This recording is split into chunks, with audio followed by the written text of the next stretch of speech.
কিভাবে আমরা হেডলাইটের আলোটি জ্বলনিবার হাত থেকে রক্ষা করতে পারি। এই লাইনটা দিছে আপনার চাপার ভিতরে। এই লাইন এই রিলের থাকে মোট দুইটা মেইন লাইন। আসসালামু আলাইকুম রহমতুল্লাহ। বাইকার্স কেমন আছেন? মিন্টু অটো সার্ভিস সেন্টারের পক্ষ থেকে আন্তরিক শুভেচ্ছা ও অভিনন্দন। আশা করি সকলেই ভালো আছেন।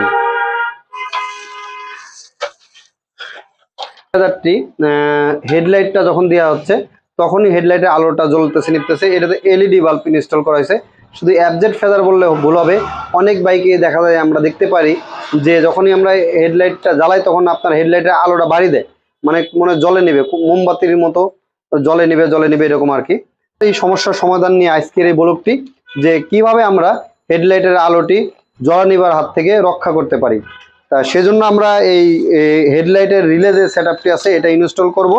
করার পরে দেখব যে আসলে আমাদের হেডলাইটের আলোর যে সমস্যাটা ছিল, জ্বলতো এবং নিত্য মানে কুপির মতো বাড়ি দিত, ওইটা আপনার সমস্যাটার সমাধান হয়েছে কিনা। তা আগে একটু চলুন দেখিয়ে নেই যে হেডলাইটের আলোটা কি পরিমাণ এখন আপনার বাড়ি মারতেছে। বাইকার হেডলাইটটা আমরা জ্বালাইছি, দেখতে পাচ্ছেন হেডলাইটের আলোটা বাড়ি মারতেছে। তা এইভাবে আপনার প্রত্যেকটা বাইকে আপনার দেখি আমরা এলইডি যারাই লাগায় এইভাবে ঠিক বাড়ি দেয়, আলোটা পরে ডিপ ডিপ ডিপ ডিপ করে বাড়ি মারতেছে। এটাই সেই বাইকের সমস্যা। এটার সমস্যা ইনশাল্লাহ সমাধান দেব। বাইকার এটার হেডলাইট রিলেটা সেট আপ করা শেষ। তা আপনাদের এখন লাইনটা শেয়ার করবো, আসলে লাইনটা কীভাবে দিবেন। তা হেডলাইটের রিলেটা দিছি আমরা সিটের নিচে, এই জায়গায় এই যে দেখতে পাচ্ছেন। তা এদিক থেকে দুইটা লাইন গেছে, ব্যাটারি নেগেটিভ এবং পজিটিভ, দুইটা লাইন আমরা নেগেটিভ এবং পজিটিভে দিছি। আর এদিকে দেখতে পাচ্ছেন আরো দুইটা ওয়্যার গেছে। তা এই দুইটা, এটা হচ্ছে আপনার আরেকটা মেন লাইন। এই রিলের থাকে মোট দুইটা মেন লাইন, একটা হচ্ছে ডাইরেক্ট ভ্যারাইতে ঢুকবে, আরেকটা হচ্ছে একটা আপনার দিচ্ছে চাপার এই উপরের পাশে। আর এই লাইনটাই হয়ে এদিক দিয়ে হয়ে বাইপাস হয়ে এসে আপনার এই যে আরেকটা লাইন আছে আপনার, এই যেটা এই লাইনটা দিছে আপনার চাপার ভিতরে। এই লাইনটা গেছে আপনার ওই সাইডে আমাদের যে আপার ডিপারে যে চাপাটা আছে এই চাপার ভিতরে, এই জায়গা দিছি। দিলে কি হবে, এখন আমাদের হেডলাইটের আলোটা যদি আপনাদের মাঝে একটু শেয়ার করি। বাইক স্টার্ট দিলাম, এই হেডলাইটের আলোটা দেখেন। এবার এই যে হাই দিলাম,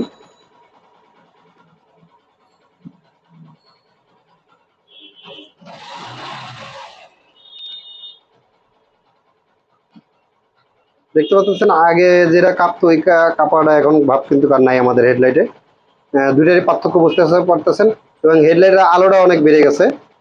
তা এই হচ্ছে রিলের কারিশমা, যে রিলেটা লাগাইলে আমাদের পারফেক্টলি যেটা আপনার আলোটা এটা পাবো, প্লাস ও কম টাইমে বেশি ছাড়বে। আপনার ভোল্টেজ যেটা আছে আমাদের ব্যাটারি ভোল্টেজ, ও মানে কম টানবে বেশি ছাড়বে।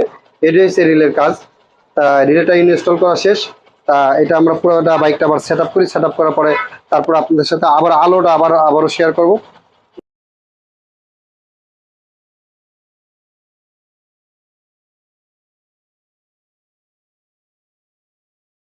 বাইকার্স এটাতে আমাদের হেডলাইটের রিলে সেট আপ করা শেষ। সমস্যাটা হইতো কি, আপনার যখন আপনার স্টার্ট বন্ধ থাকে তখন কিন্তু এটা সমস্যাটা হইতো না, যখনই বাইকটা স্টার্ট করতো তখনই আপনার হেডলাইটের আলোটা বাড়িয়ে দিত আর কি। বাইকার্স তো দেখলেনি যে আমাদের আগে যে বাইকের হেডলাইটটা যেরকম আপ ডাউন করতো, এখন কিন্তু এটা আর করে না। আপনারা যারা বাইকে এলইডি ইনস্টল করছেন, যদি কারো বাইকে এরকম করে থাকে তাহলে আপনার রিলে সেটআপটা লাগাইলে আশা করি আপনাদের সমস্যাটা সমাধান হয়ে যাবে। তো বাইকার্স আজকের ব্লগটা এখানে শেষ করছি। বরাবর মতো যেটা বলে থাকি, হাইওয়েতে বাইক রাইড করার সময় সেফটি গার্ড পরে রাইড করুন, ভালো মানের একটা সাটিসফাই হেলমেট ইউজ করুন। নিজে ভালো থাকুন, পরিবারকে ভালো রাখুন। আসসালামু আলাইকুম রহমতুল্লাহ।